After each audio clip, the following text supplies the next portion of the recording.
Okay, well, welcome everybody to this edition of 3D Sales Training, our sales club. Today, I'm going to do a presentation that might, to some of you, be repetitious, redundant, but remember the power of training through reinforcement. So a lot of times I'll introduce a new theory, a new technique, but also mask it with or include old ones. So not everything is brand new when we do this, but sometimes remember we're just trying to reinforce what we've already taught you. But I want you to understand why I even named my company 3D Sales Training, what the 3D comes from. It basically is a thought process that, let me get the next slide going. There we go. The purpose today is get you thinking about selling in patterns of three, okay? Because our brains, I'm going to change this so everybody can see this better. Our brains really like patterns of three. It's a cognitive processing where we tend to process information in groups of three more easily than any larger group than that. And it's often linked to the brain's preference for patterns and simplicity. You know, three is often seen as a complete set that provides enough information without overwhelming and being too complex, because the brain is predisposed to recognize and organize information in patterns, making the whole idea of the rule of three an effective way to communicate and remember things. So things come in threes, and they are experienced when they come in three as deeply satisfying. This is what we find when we stimulate the brain with information. We find that parts of the brain are stimulated for pleasure.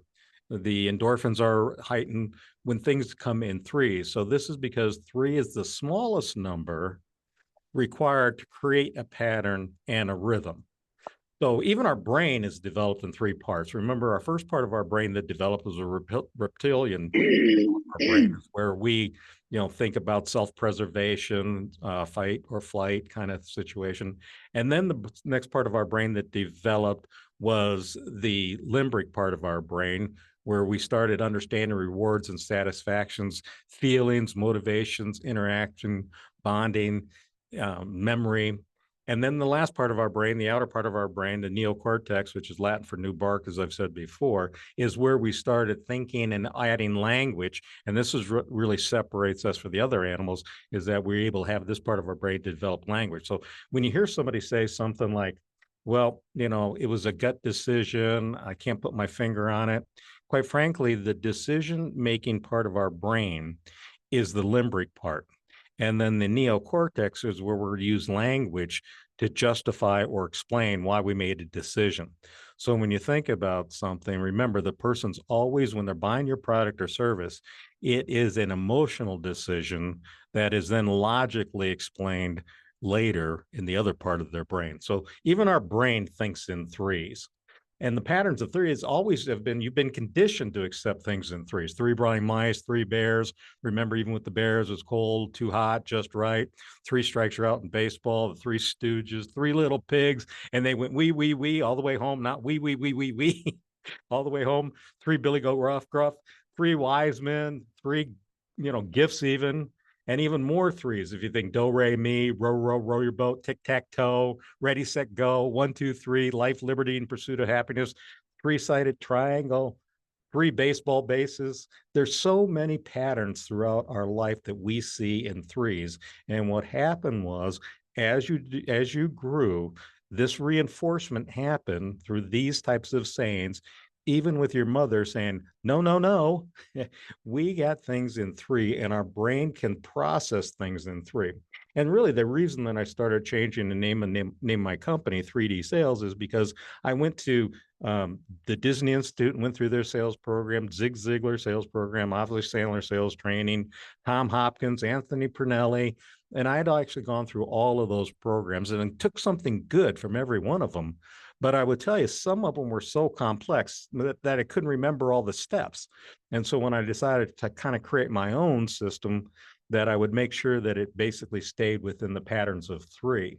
Even Maslow said, to live, we basically need someone to love, something to do, and something to hope for. And that's the basics of our existence, is pattern of three. Even pyramid power is a concept that people believe that pyramids generate mysterious energy that provides various benefits such as preserving food, sharpening razor blades, or improving health. And the origin of it actually started in the 70s when we started thinking about pyramid power. It's around this idea that the ancient Egyptians understood and utilized a form of energy that was inherent in a pyramid shape. Now, scientific studies have not proven that there's any type of force or energy from pyramids. But if you're an architect or anything, what is one of the strongest basic forms of structure is a pyramid or an archway. So pyramid thinking of things in three, is what I want you to start to really concept. When you're meeting with somebody, I want you to start thinking about 3, 3, 3, and we're going to go through each one of these things. So in sales, keep within the patterns of three. More than 2, 3, like processes of information is too much sometimes for people to handle at any one time. So this is one of the most important slides I can give you, and I really want to make sure we spend some time on this one. Your success in anything is determined by the actions or behaviors that you take, the feelings or attitude that you have, and the skills or techniques that you use. And I ask this question of people all the time. I want you to think about it. Does how you feel control how you act, or how you act control how you feel? And many people say, well, no, it's how I act will control how I feel. And I sit there and say, that's right. Because a lot of people say, well, it's how I feel. Because if I feel good, if I wake up this morning, I'm in a good mood, then I'll do the actions, the behavior that I have to do. But if you think about it, you can't always control your feelings, but you can always control your actions. And if many of you, if you're not in a good mood, your feelings are, your attitude's down or whatever, many of you are smart enough to do an action to get out of a bad mood. You go for a walk, you go play with your dog, you go do something that is a behavior that changes really how you feel. So are you doing the right behaviors? Are you making the cold calls if you're prospecting? Are you doing the things to get better? Because think about it this way, your success will be if you're doing the right actions, your feelings will be right. And then if you're doing the skills, you put all those three together and your success in life will be different. I don't care if it's trying to lose weight, if it's a diet program, I don't care what it is. It all comes down to these three things. Are you doing the right behaviors? Do you have the right attitude? And do you have the right skills? I get a kick out of the other guy. I saw a guy that had a lapel pin that just said attitude. And he was big into this, a positive attitude. And I agree with that you have. But again, the problem is you can't always control your attitude because of outside influences, but you can always control your actions. So that's why this is such an important slide to me, that what you should do is judge yourself on a scale of 1 to 10 in each one of these. Are you doing the right behaviors? Does that help influence the right feelings and attitudes you have? And are you working to improve your skills? So let's dig into each one of these. Again, your feelings come from how you feel about the company you currently work with. I have a saying, I love my job. I love my job. I love my boss. I'm self-employed. So I hopefully feel pretty good about 3D training and what I do. But how you feel about your mind, your spirit, and your body. How do you have the mind? Do you have your mindset right? Do you have that kind of half full or half empty kind of attitude? Your body, how do you feel about your body? Right now, a couple of years ago, I was 260 pounds. I'm down to 189 pounds. I finally lost the weight to get under the 190. I'm on my way. So, right now, my mind is a 9, my body's a 7, and my spirit, my relationship with God or a stronger being is a 10. I'll tell you why. 34 business leaders were surveyed, top business leaders. The one thing they all had in common was a strong belief in something, whether it's Druidism, Christianity, Buddhism, whatever. They all had a strong belief in something. And that's why you have to think about your spirit. And again, only you can judge yourself, but think about it. Do you need a checkup from the neck up? Or, do you have a lot of head trash and your mind's not in there? How about your body and spirit? Are you doing enough to exercise and feel good? And what's your, spirit? What do you feel about, something bigger than you? And then how you feel about the current marketplace. And Val and I were talking about that. This can make up a whole bot of your attitude, because you could sit there and say, well, I really feel good about my company. I really feel good about me. But boy, I can't, the market sucks. The economy is bad. But that will influence you as far as what your overall score was. If you score yourself on a scale of 1 to 10 at the tip of each one of these triangles, how you feel about my company? Oh, I'm a 9. How do you feel about your mind, spirit, and body? Oh, I'm an 8. Oh, how you feel about your marketplace? Well, I'm only a 5. And then you average those together and sit there and say, okay, maybe I need to work on that, and not downplay so much about or upplay that the marketplace has so much influence on what I do. You can basically think about what your score is in that area. If you think about your actions, again, the action results of, do you have goals, long-term, short-term, and daily? Do you really have those goals? Are they written down? Remember, goals need to be SMART: specific, measurable, attainable, realistic, time conscious, and then I added ER, enjoyable, and rewarding. Okay. Do you have these goals? When I talk to some people, I'm actually doing personal coaching. I'll say, show me your goals. And oh, they're in a file somewhere. Goals need to be posted. Goals need to be so you can look at them. Do you have a plan? Do you have a plan of action on how you're going to put the goals in action? If you don't, then they're not goals. If you do not have a plan of action to reach these goals, then what you really have is just dreams. Okay. And then, quite frankly, do you track and refine them? Some of you know that I've talked about being a pilot and flying. A couple of weeks ago, I flew from here to Pinedale, Wyoming, which is about a 4-hour flight in the plane that I was in, a small airplane. And we draw a line from here to Pinedale. And halfway through, we had to go around, because with the high density altitude, we couldn't clear some of the mountains. So we had to go around. We had to fine tune our flight plan. We had to go around, but we're tracking where we were so that on the way back, we were able to do the same maneuver, go around this mountain. Understand that when you're setting goals need to be the type of goals that you can adjust and realize that, hey, I might not reach that goal, but I got halfway there and I accomplished this along the way. By the way, that's why a lot of people don't do goals, because they're afraid, well, why set the goal? I'll never reach it. It's what you accomplish along the way that's important. So again, we're talking about 3 different things. We're talking about feelings, actions, all right, and then skills. So again, in the skills, the 3 things we're looking at skills is, do you have a system? Do you have a selling system?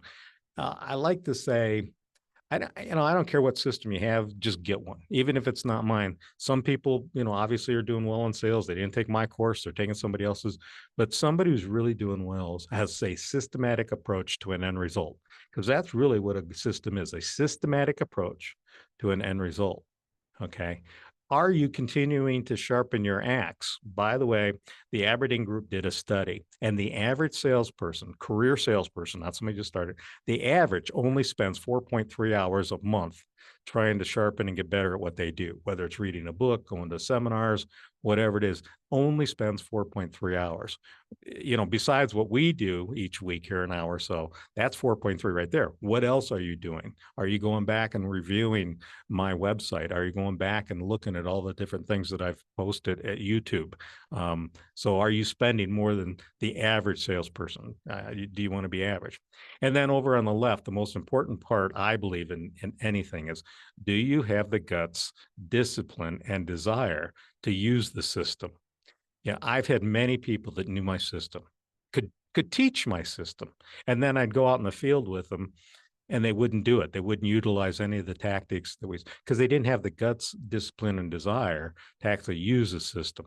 Obviously, that happens when I'm doing a training where a boss is putting people in this class and they don't want to be there. They just want to, put their time in. But again, do you have the guts to try some of these techniques? Do you realize that, hey, I might try a technique Wayne gave me, but when somebody says, so what do you charge for such and such? That's a great question. Glad you asked. Probably more than you were expecting. Why? What you're expecting. So that might be a skill that I give you. Do you have the guts to try that skill? Do you have a guts to put it in action? This is what holds people back. You might have a great product or service, and what most salespeople fail at is the ability to go out and ask questions. I've got a student that I thought was going to join us today. I haven't seen him yet join us. Look and see if he has joined us. Nope. He's in college, going through a class, and he was saying, "Oh, I really hate this objection part. He's actually majoring in sales, but he hates objections. Get it? You don't have to like them. You just have to deal with them. If you can't handle objections, you shouldn't be in sales. Remember, in objections, you have to have the guts, discipline, and desire to say to yourself, hey, they're not rejecting me. They're rejecting the solution I might have presented to solve their problem. Or they might not even be objecting to me. They don't have the time, money, and effort to fix the problem. If you take sales too personally, you will not be successful because the objections you're going to get are going to be overwhelming to you. And actually, selling is really easy. I want you to think about it in 3 steps. Get the appointment, make the presentation, close the deal. It's really that simple, isn't it? Now, within each one of these things, there's 3 steps in each one of these, and then it kind of mirrors and keeps going down. But again, selling's really easy. Get the appointment, make the presentation, close the deal. When we talk about getting the appointment, it's again, do you have a prospecting awareness? Are you thinking about the 3-foot rule? You get in an elevator full of people. Do you have the guts, discipline to hand every one of them your business card? Do you have that 3-foot rule attitude when you're going to a prospecting event? Do you have a systematic approach to weekly prospecting? Unless you're already in a business that provides leads to you. Most people that I train are responsible. They're the director of marketing for their business. Because I'll ask people, hey, in your small business, you're everything. You wear the finance hat, you're the county manager, the sales manager. What's the most important hat you wear? And I say to them, director of marketing, because director of sales hasn't got anything to do if director of marketing didn't get you leads. And director of marketing has to have a systematic approach to weekly prospecting. And are you, again, going back to the others, are you tracking it? Are you keeping track of what worked, what didn't work? Are you going to networking events? And most people I know do. But I say, did you actually track? How many leads did you get out of that networking event? How many referrals did you get this week? How many did you ask for? How many cold calls did you make? Because a lot of people will, when I'll say, hey, what's your prospecting activity? And they'll give me a list. And I say, well, what's successful? What gets you the most leads?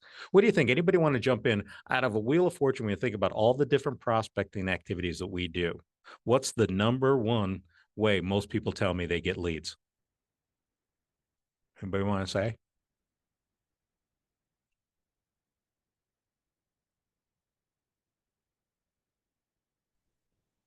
I would guess referral is probably Absolutely, what most people do. Yep, referrals. So then I say, if that's the number way you get referrals, tell me what your program is. Do you have a actual systematic approach to asking for referrals on a consistent basis? And most importantly, how many did you give last week? Because you can't have, your mindset is, I don't have the right to ask for referrals. All right, because I'm bothering this person, or this is all risk to them. But when you give referrals, are you a matchmaker? How many referrals are you given every week?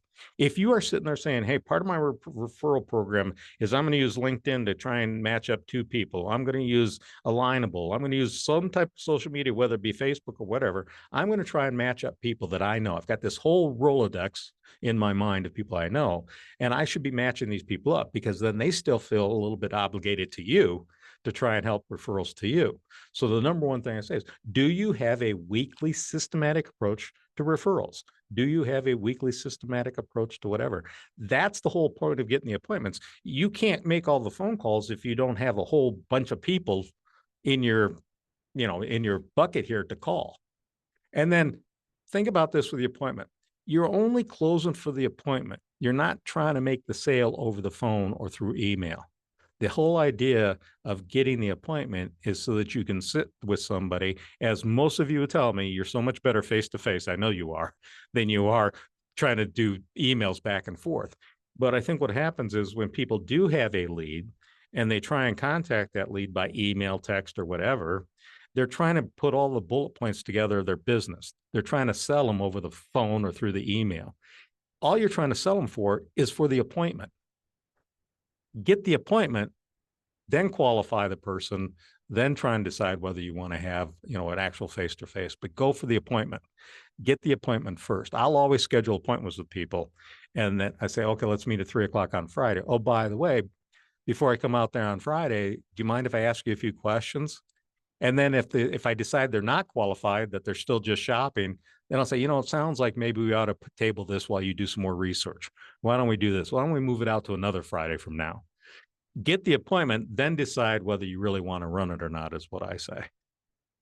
Because you might disqualify yourself. And even if you run an appointment, and again, I apologize for stories, but I got to give you one that helps you understand. I used to have a lot of salespeople. I had 80 people working for me when I was doing insurance for NASE. And I'd give them leads and go, I'm not going to drive to Joliet. I'm not going to drive. It was like too far away for them to drive. And I said, look, the idea of a lead is to put you in a particular place that might get you more referrals or leads afterwards. So I went to this one. I took one person with me, and we get there. It actually was in Joliet, Illinois. We get there, and it's a vacant lot. Nothing's there.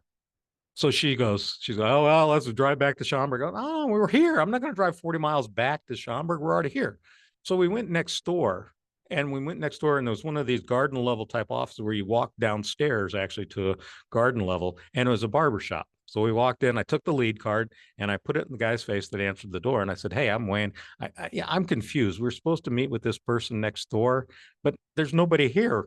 It's gone. He says, yeah, the place burned down several months ago. And he says, why? What do you do? And I said, well, we do small business benefits services for self-employed. And he goes, well, we're all 9 independent contractors here. I sat there for the rest of the day and closed 9 sales because the lead put me in a particular place that I would not have been in otherwise. That salesperson I took with me, then she started begging for vacant lot leads.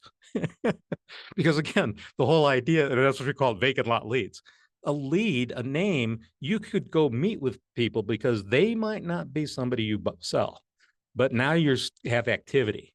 Unless you're running so many appointments already, I tell most salespeople, and nobody really that's in this call right here that's listening to us right now, but the people might be listening on the video later.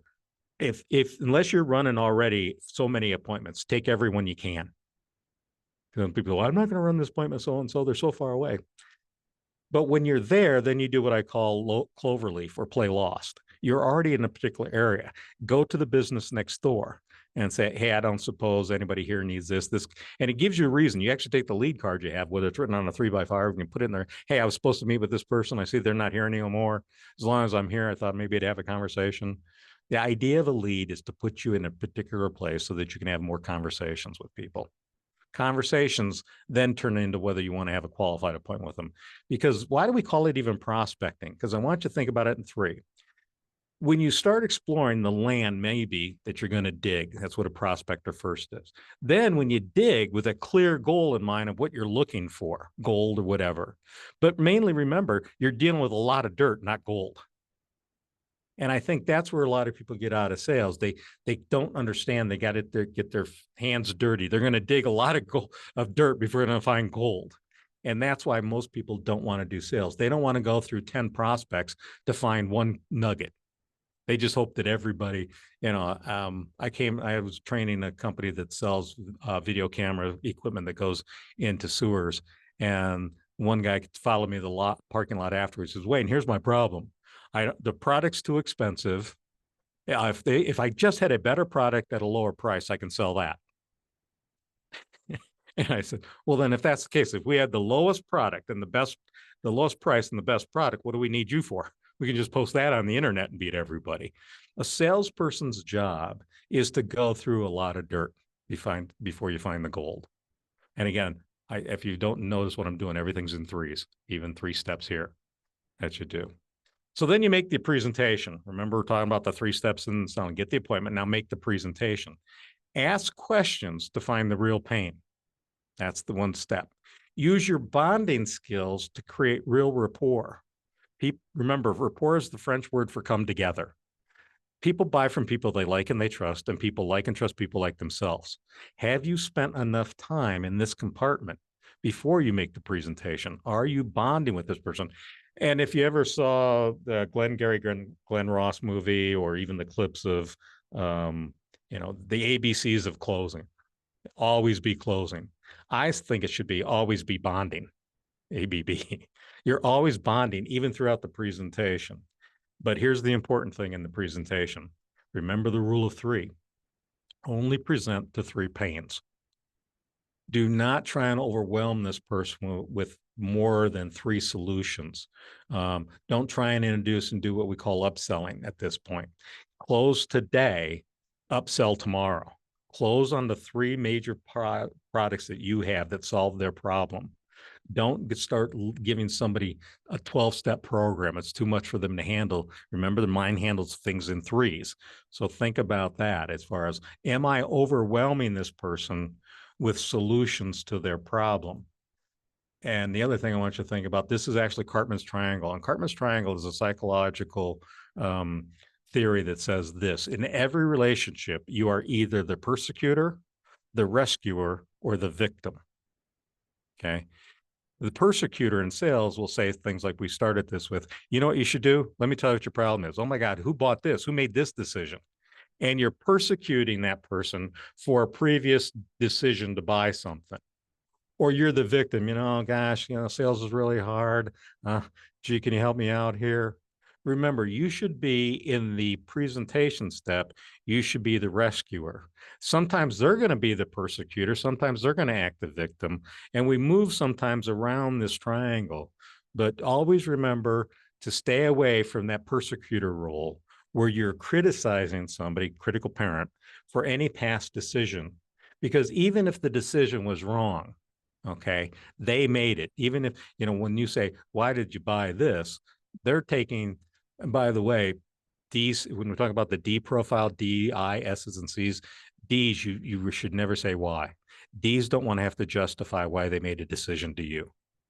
And so they get really upset when you use the, why did you do that? Okay. So just this one helps get in threes to think about what role you play when you're in any relationship with somebody. And I have a further training that goes into this that even uses different types of even TV shows to do this. Remember that basically, even in Cheers, where Sam was always the victim, Diane was the persecutor, that he did something wrong, or Carla would be in that role, and then the rescuer would be one of the other people in the bar. And we moved around all the time in these types of situations. Even in family situations, you can probably think about this. My one sister is always the persecutor. My other sister's always trying to be the rescuer, and my brother's always the victim. It's funny. You probably are shaking your head thinking about, yeah, I think about and see this in our own family. Just try and stay out of that persecutor role. That's why I spent so much time last week on the critical parent start. Okay. All right. Obviously, in the presentation step, we want to make sure that we qualify the opportunity. And again, think in threes. Does this prospect have a problem that you can fix? Will the prospect invest the money, the time, and the effort needed to fix the problem? And can the prospect make a decision to invest the money, time, and effort to fix the problem? If you can answer yes to those three questions, yes, now you have a qualified prospect and you can follow my step program and propose a solution. Sometimes we are so guilty of going ahead, we don't handle all of these three. Yeah, they have a problem and you can fix it. So immediately jump to show them how you can fix it. And then you didn't have the conversation with the person in advance about, are they willing to invest the time, the money it takes to fix it? And are you even talking to the decision maker? That's where the problem comes in sometimes when not following the rule of three in sales to qualify this person. You jump to premature presentation. As soon as you hear the problem, oh, let me tell you what we can do. And you pitch, and then you say, oh, by the way, do you have the money? And are you the decision maker?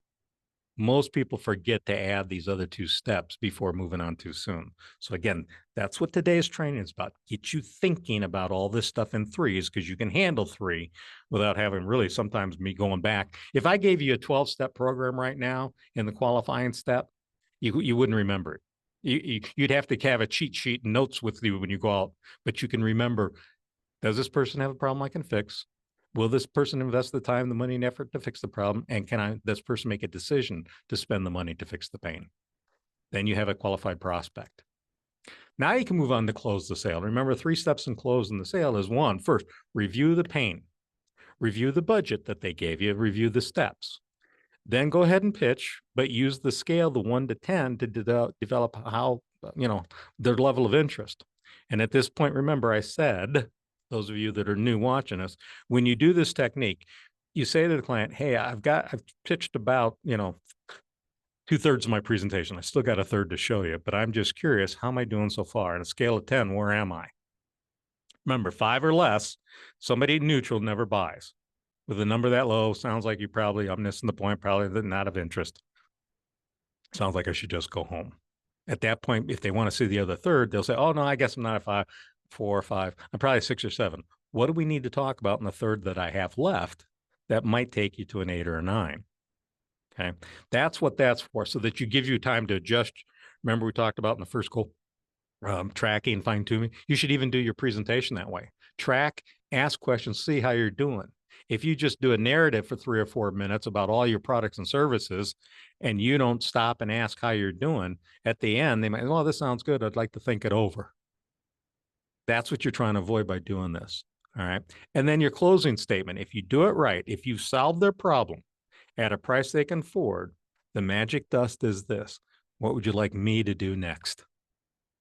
Never say to the client, what do you want to do? Because that gives them the chance, I want to think it over. Well, if you solve their problem at a price that they can afford because they gave you the budget in the budget step, what do you want me to do next? They'll usually say something, well, I don't know. What am I supposed to do? Do I need to sign a contract? Do I need to give you a down payment? And your response to that is, why? What were you thinking? Again, answer a question with a question. Why would they? Because what they were thinking might be different than what your system is. They might be thinking, I'll give you 20% down, and maybe you were comfortable with 10. So even if they say 20% down now, well, no, suppose I said it's closer to 40. Would that make sense? They'll, oh, okay. So this is the systematic approach to closing the deal. Follow the rule of 3. Make sure you're doing the pain step, budget step, and decision step. You're reviewing those. Then go into your presentation, stop a third through the presentation, do the scale. And then after you've solved the problem pricing third, you can move on to that magic word. What would you like me to do next? Okay. And I just want to give you that reminder of getting the appointment reminder and how this is so important is, do you really have that prospecting awareness? Most people are afraid to carry those business cards with them. They're afraid to go out and put them out. My son's business, Tyler, is Tie Tech. Tyler's a great person for working at home. He's doing a lot of work with elderly that got a smartphone. They don't know how to program it. They don't know how to set up their smart TV. He's actually going with people to Infinity to help negotiate a better price. He's doing a lot of stuff in his business. People are thrilled with him when he's going into their home and helping them either rewire their entire house with fiber optic cable. He can do all that. I've got signs for him, yard signs to put out, so that he put one in my front yard. And he's got 3 businesses. He's made $600 already off that one sign from 3 people walking by. But he won't go out and put the rest of them out. I bought him 50 of these yard signs because it's outside his comfort zone. He's got to have this prospect awareness. And I said, Tyler, put these in your truck. Anytime you're driving to McDonald's, Burger King, just have a goal of 1 a day. It doesn't have to be that you're going to be out there. Well, I'm afraid somebody's going to tell me. I go, you see these things all the time. There's yard signs, people putting signs out for promoting things at street corners. Yeah, they might tell you no, they might take it down. But you also see the power of the 3 signs you put out, that you've already got 3 sales off of them. So go put them up. But that's where a lot of people won't do the behavior. They won't do what's necessary in prospecting. They don't think about it that way. Think about it this way, if you had so many leads, would you really care about somebody that you didn't close? What happens is we don't have enough leads. And so now we're really stressed out that we didn't close this person. The most important word in sales, anybody know what it is? Next. Most important word in sales, next. Move on.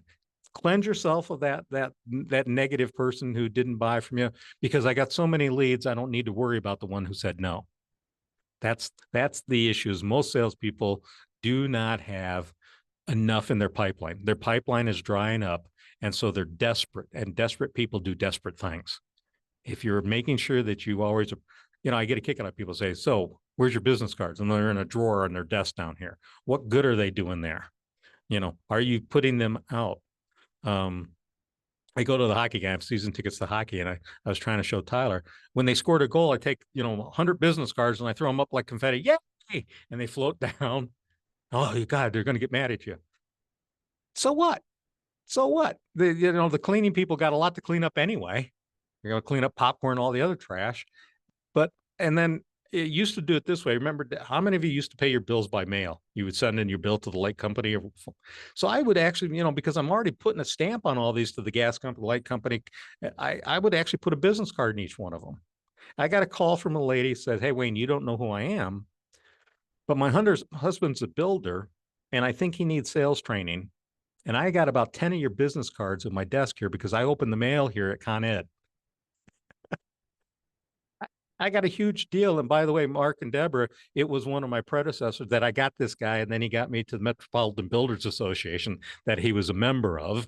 And I got hundreds of sales off of that guy because I put my business cards in the envelopes. Are you thinking that way? Are you using business cards? Are you thinking about what can I do? Because when somebody gets in an elevator and there's 10 people in the elevator with you, you're thinking, oh, there's nobody in here that needs my product or service. Okay. But again, it's not them. It might be who they know. And none of you are in the area of Milwaukee, but there was a car dealer called Ernie von Slaghorn. His whole marketing campaign for years was built around who do you know that needs to buy a car? He never said, do you need to buy a car? His whole marketing, who do you know that needs to buy a car? So that people were actually saying, hey, Mark, I heard that you said that your car wasn't running well. Hey, I heard Ernie von Slaghorn's ad the other day that they're running a special. And he had people working for him because his entire marketing plan was, who do you know? And you need to think that way, is it the person you might be handing your business card doesn't need your product or service, isn't looking for a home valve, but who do they know that might have said, I'm looking for a home? Do you have a prospected awareness? Are you always thinking about that? All right. And do you have that approach to it? So again, most of my clients that are successful, I can track back to this slide right here, that they're following the rule of three when it comes to prospecting. Okay. All right. Also, I got to close this off. Okay. Couple of rules here, and I'll go through it each one, sometimes each one of my sessions as we go forward. You can ask because 3 times before it gets annoying. Where you're thinking about doing this because we have this, because rule of 3, because 3 times, no more than that. If you reverse somebody 3 times and they ask, so what do you charge for such and such? And you reverse them and they say, no, what do you charge? And they ask 3 times, don't reverse them anymore. Only reverse up to 3 times. Remember 3 levels of pain. First pain that somebody gives you is surface pain. They don't want to tell you how bad it really hurts. You ask questions, the next level you get to might be family or business pain. Then you get to the personal pain. What is the impact this problem is having on that individual? That's where a lot of salespeople also fail. In this step, they hear the pain, surface pain, they try and solve it. Get to the impact this problem is having on that individual. What's the personal, emotional, and compelling reason that this person should do business with you? Let me say it one more time.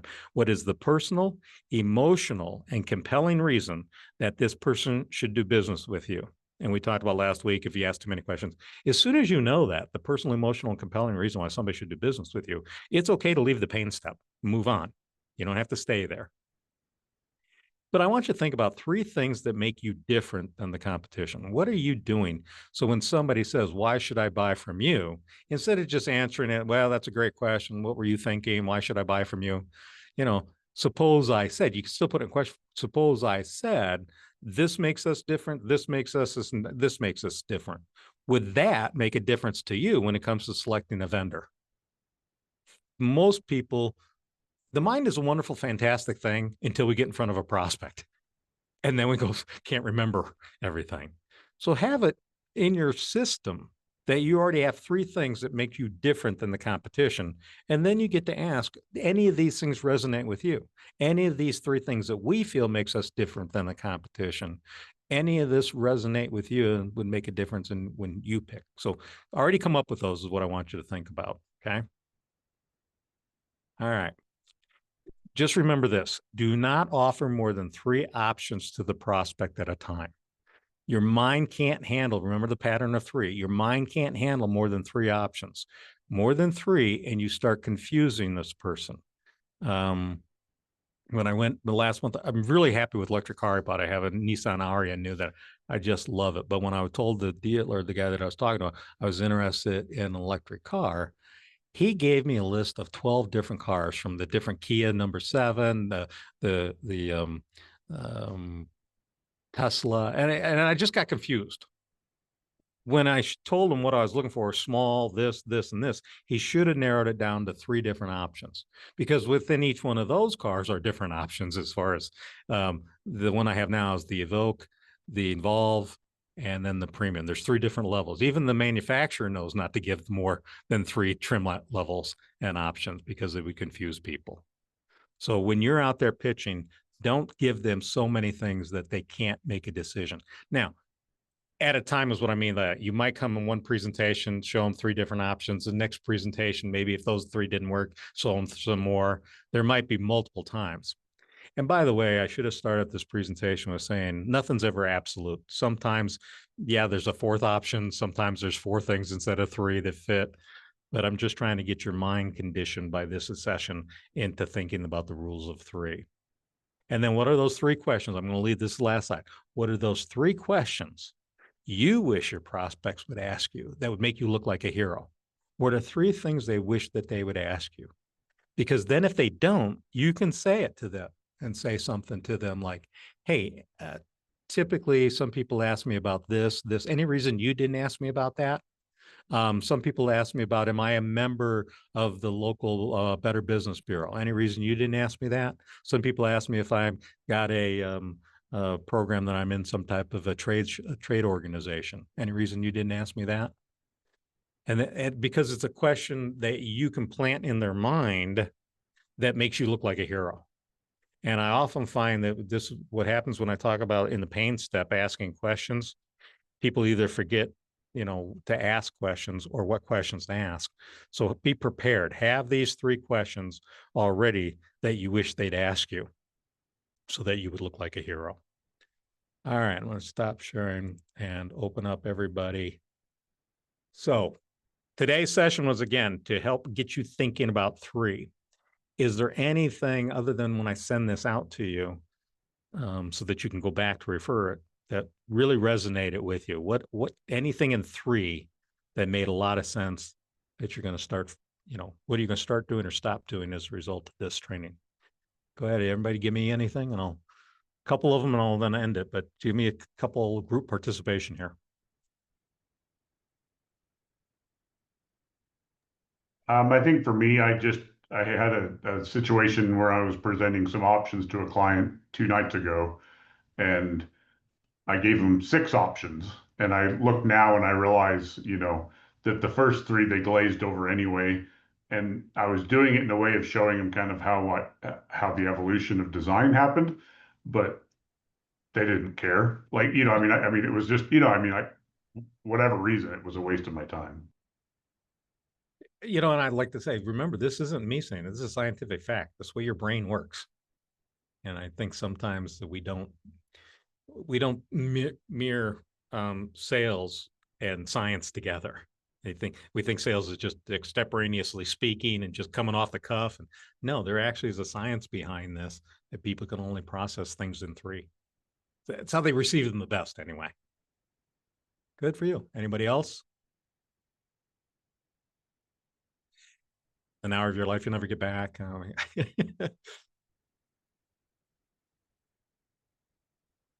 right. If nobody else wants to volunteer anything, the I rest think of it you. was very helpful, actually, because there's so much in here. I couldn't take notes fast enough. Well, So, remember, I always send you the link to the video and the PowerPoint so that you can. exactly. I just want it to reside in my brain for my hand. So, Again, you're probably tired of hearing some of my folklore, but I loved it when Einstein was asked one time what his home phone number was, and he went to the phone book to look it up, because he said, I never keep anything up here. I can find somewhere else. So I always provide to my students the resources to go back and find this stuff. yeah. so that you can go back and say, oh yeah, that slide resonated with me or that one didn't. I hope the one that resonates with you is the feelings, actions, right, slide as far as your success. Are you doing the right behaviors? Are you doing the right techniques? Because if you have the right behaviors or the right feelings and you have the right skills, man, your attitude's going to follow automatically. I mean, think about it. Every one of you might have done this morning a checklist of what, you know, your to-do list.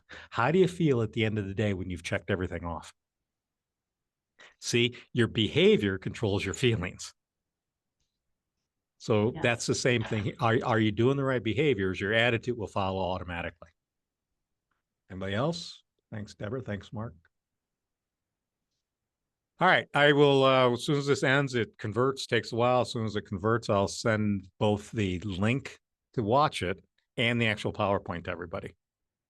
Okay. And again, I apologize for all the confusion with everything. My wife had surgery yesterday. She had a cornea transplant. So I wanted to be with her all day to make sure that worked. And she was scheduled for it today. And all of a sudden the doctor called and says, I have to move it to yesterday. She'd met with him in March. It's been that long trying to get an appointment with him to get this eye surgery done. So I had to go with it. And then I have to leave right now to go actually pick her up to take her in for a post follow-up visit with the eye doctor. And some of you asked, appreciate it. I'm finally off crutches. I was on for 5 weeks, either crutches as a wheelchair for my knee surgery. Now I'm okay. So hopefully I got all this stuff behind me medically and we can start moving forward. Anything else from anybody? Val, anything? No, Okay. I love the class. I love doing things like we did last week and then doing a big 1 hour crunch on something else, which I think it helps reinforce things. Because like you said, Deborah, like I was taking notes too, and I was like, oh, I forgot he said this weeks ago. You know what I mean? So I need this. I love the way there's a lot of stuff if you haven't gone and subscribed to my YouTube channel. So YouTube at Wayne, WAYNEDEHN. There's a lot on there. The first page might just show you a few videos. You have to click on all videos. There's all kinds of, there's even 30-second spots I did on radio combining music to sales. So those are kind of entertaining. Remember, the average person only spends 4 hours a month in sales training. How many hours are you actually, you know, kind of setting aside to make sure you're doing other things to get better at skills? So I'm giving you the resources, what I'm saying. I know. Thank you for providing those. Yeah. Okay. I'll send it out to you again and have a good week. We'll be back our regular time again next Wednesday at 11 Mountain. All right. Great. Thank Thanks, you. everybody.